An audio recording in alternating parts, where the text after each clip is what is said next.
Response is a mental health, housing support and care charity. And they provide housing for anyone experiencing mental health difficulties. We think about people's housing being safe and secure, but also then looking for opportunities for them to get involved in their community, to look for meaningful work, education, socialisation, making friends, belonging. We see a number of people moving on from response services each year to independent living. So absolutely, yes, I think we do a great job.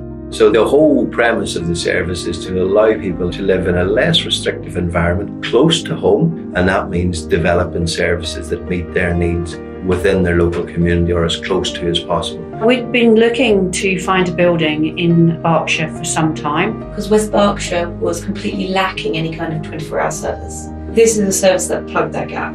In our pursuit of looking at suitable properties, we came upon what was then called the Priory. And from day one, you could see that it was an absolutely beautiful Grade 2 listed building. The location was excellent. And also it had enough bed spaces to serve the needs of the patients within the health authority. It needed the vision and the goodwill of a number of organisations, Thatcham Town Council, Berkshire Health Foundation Trust, West Berkshire Council. From day one, Thatcham Town Council have been absolutely wonderful, really, really supportive. They could see the vision we had for the property, and from day one have done everything that they could to make it happen. We've invited local residents round to look at the building. There was a degree of trepidation. The way we overcame that was to be very open and honest, to call a public meeting and to answer any questions. Once they heard what we were doing, what we were aiming to do, actually they were very, very supportive. With it being a Grade 2 listed building, I always expected something to happen along the way. There is a degree of risk with older buildings. Wood rot, death watch beetle, woodworm, a number of things that you associate with very old buildings. And Thames Ceilings and also Jessop's Architects managed to find creative solutions to the issues that they encountered. We engaged a contractor called Thames Ceilings, a contractor we've not worked with before, but I have to say the relationship with them has been fantastic. The quality and the standard of the finish is excellent, second to none. The design and the layout of the building suited our needs very well. The corridors are well lit. We've always got outside light coming in. And the rooms are large, high ceilings. It's none of the claustrophobic, crammed into a box feeling. So the main sitting room has huge amounts of windows. So even in winter, when there's pretty minimal light, we've got overhead windows as well as skylights. It ticked all the boxes for us, and we wanted to make it into a beautiful home for our prospective residents. So we thought carefully when we were setting up Carramar and carrying out the renovations. Community areas are extremely important within services like Carramar because it allows people to actually socialise. We need to interact with other people, and it gives people an opportunity to discuss things, to share ideas, to actually have meals together. So that's when conversations start, that's when people actually become friends. It's a really, really important space. So the idea is to have a lovely patio area where people can socialise, have barbecues, activities, and it's out in the fresh air. We've also been in touch with Edible Thatcham, which is a volunteer organisation who are really keen to come and work with us and the residents to grow produce, to show them, to teach them, to encourage them. So that will mean that the residents are integrating with the wider community and vice versa. It's a lovely market town, lots of amenities, doctors, shops, cafes, restaurants, you name it, Thatcham has got it. We couldn't have struck luckier.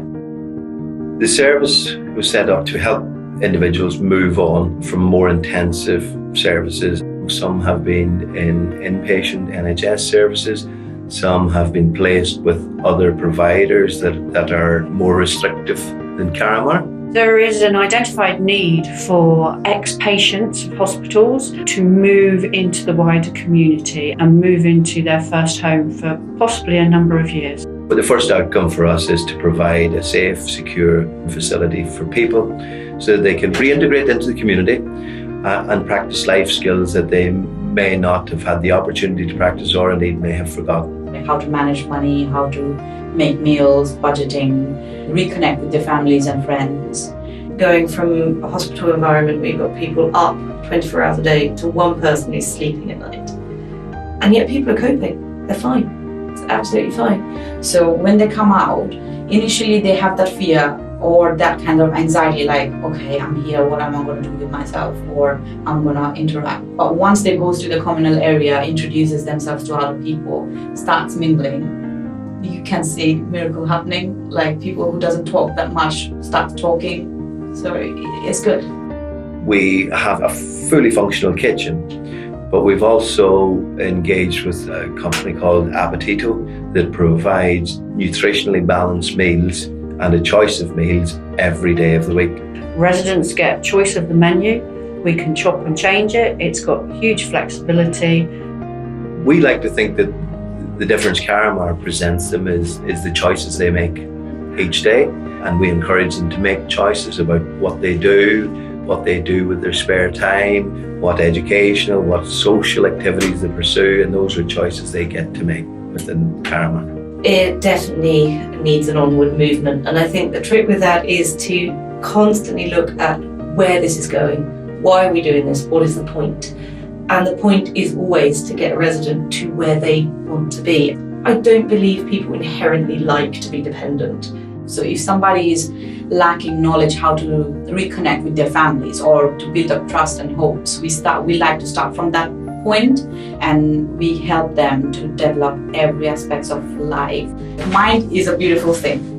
Whatever you paint inside a person's brain, they start dreaming about it. Some of them will be hesitant until they moves in and get the taste of it. Once they get the taste of it, you can further picture in their mind, like how it's going to be like living independent on your own. I think what constitutes successful recovery is when a resident feels they have achieved their absolute maximum potential. Some people will take to community living really, really well and will progress really quickly to the point that they're actually ready to move to more independent settings. I don't like to put times on it. People will be there for as long as they need the service.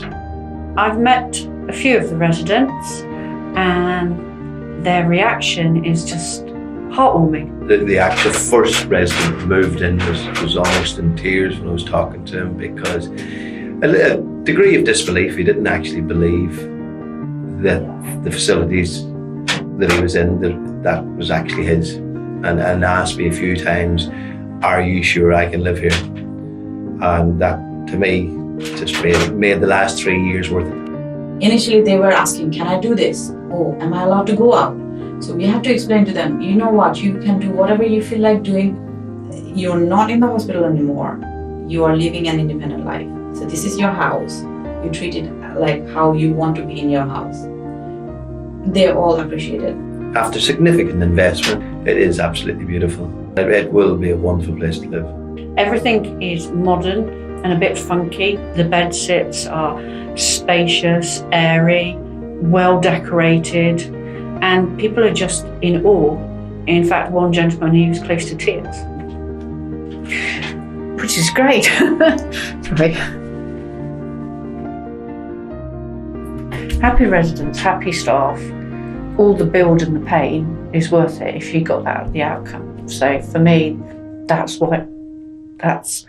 the reason why I do what I do.